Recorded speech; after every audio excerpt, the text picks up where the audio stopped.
अस्सलाम वालेकुम व्यूअर्स, कैसे हैं आप सब। उम्मीद है खैरियत से होंगे। आज हम डिस्कस करने वाले हैं प्रीलॉक्स डीएस टैबलेट के बारे में। प्रीलॉक्स डीएस टैबलेट जो है ये किस मकसद के लिए यूज़ की जाती है, इसके कौन कौन से हेल्थ बेनिफिट्स हैं, कौन कौन सी कंडीशन में हेल्पफुल साबित हो सकती है।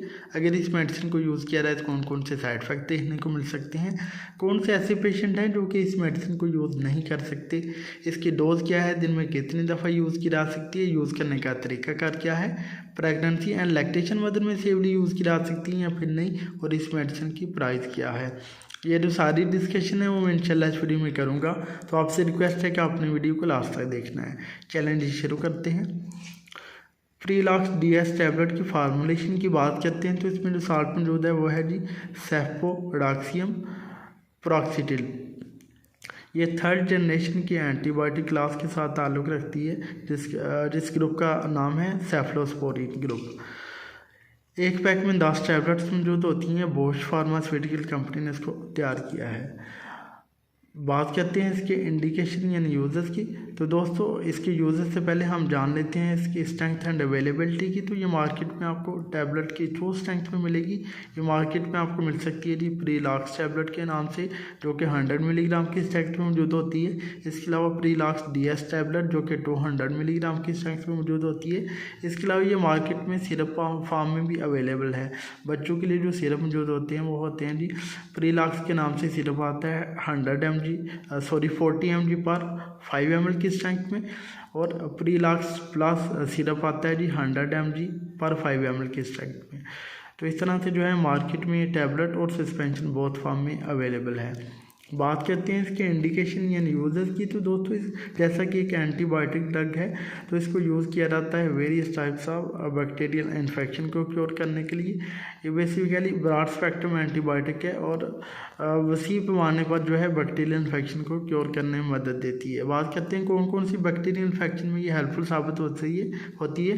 तो दोस्तों इसको यूज़ किया जा सकता है जी रेस्पिरेटरी ट्रैक्ट इन्फेक्शन में, अगर किसी को जो है फेरेंजाइटिस की शिकायत है, इसके अलावा टॉन्सिलाइटिस की शिकायत है, उस सूरत में इसको यूज़ करवाया जा सकता है। साइनोसाइटिस की सूरत में इसको यूज़ करवाया जा सकता है। ओटाइटिस मीडिया इन्फेक्शन की सूरत में इसको यूज़ करवाया जा सकता है। निमोनिया की सूरत में इसको यूज़ करवाया जा सकता है। इसके अलावा इसको यूज़ किया जा सकता है जी गोनोरिया इन्फेक्शन में, अगर किसी फीमेल या फिर मेल को जो है प्राइवेट पार्ट में कहीं पे इन्फेक्शन है तो उस सूरत में इसको यूज़ करवाया जा सकता है। अगर किसी को यूटीआई यानी कि यूरिनरी ट्रैक्ट इन्फेक्शन है तो उस सूरत में इसको यूज़ करवाया जा सकता है। स्किन इन्फेक्शन की सूरत में भी इस मेडिसिन को यूज़ करवाया जा सकता है। तो इस तरह से जो है various types of bacterial infection को क्योर करने में मदद देती है। अगर सादा अल्फाज में कहे तो इसको यूज़ किया जा सकता है। अगर किसी को निमोनिया हुआ है तो उस वक्त में यूज़ करवाते हैं। अगर किसी को जो है वो कान में इन्फेक्शन हो चुकी है तो उस वक्त में इसको यूज़ करवाएंगे। अगर किसी का गला ख़राब है, किसी के टॉन्सिल्स में सूजन है, इन्फेक्शन है, उस वक्त में इसको यूज़ करवाएंगे। अगर किसी को बलगम वाली खांसी आती है, साथ में फीवर है, तो उस वक्त में इसको यूज़ करवाएंगे। अगर किसी को जल्द पे कोई फोड़े फिंसियाँ दाने वगैरह बन गए हैं तो उस वक्त में इसको यूज़ करवाएंगे। अगर किसी को कोई जख्म हो गया है उस वक्त में इसको यूज़ करवाएंगे। अगर किसी को जो है गुर्दे मसाने की नाली में कहीं पे इन्फेक्शन है तो उस वक्त में इसको यूज़ करवा सकते हैं। इस तरह से मुख्तलिफ किस्म के बैक्टीरियल इन्फेक्शन को ये क्योर करने में मदद देती है। बात करते हैं कि अगर इस मेडिसिन को यूज़ किया जाए तो कॉमन साइड इफ़ेक्ट कौन कौन से होंगे।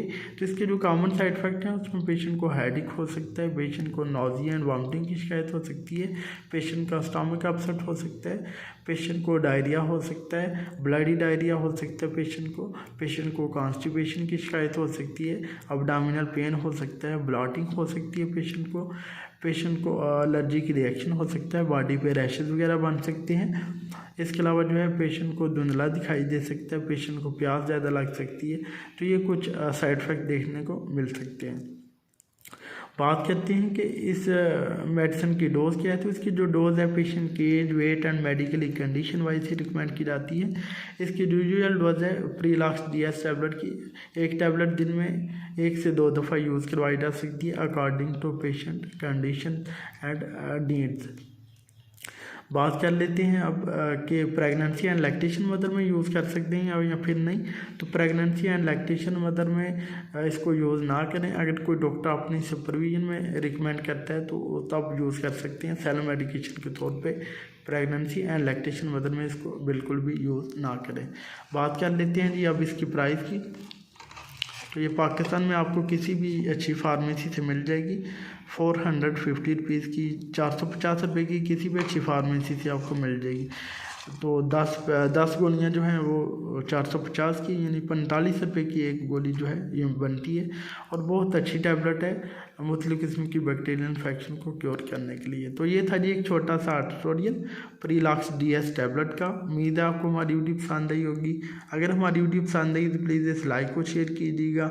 हमारे चैनल नईम हेल्थ केयर को सब्सक्राइब कर दें, साथ वाले बेल आइकन को दबाना ना भूलें ताकि हर नई वीडियो की जो नोटिफिकेशन है आपको टाइम पे मिल सके। आप जा दीजिए अपने दोस्त नईम हेल्थ को। मिलते हैं नेक्स्ट वीडियो में। अपना ख्याल कीजिएगा। ओके जी, अल्लाह हाफिज़।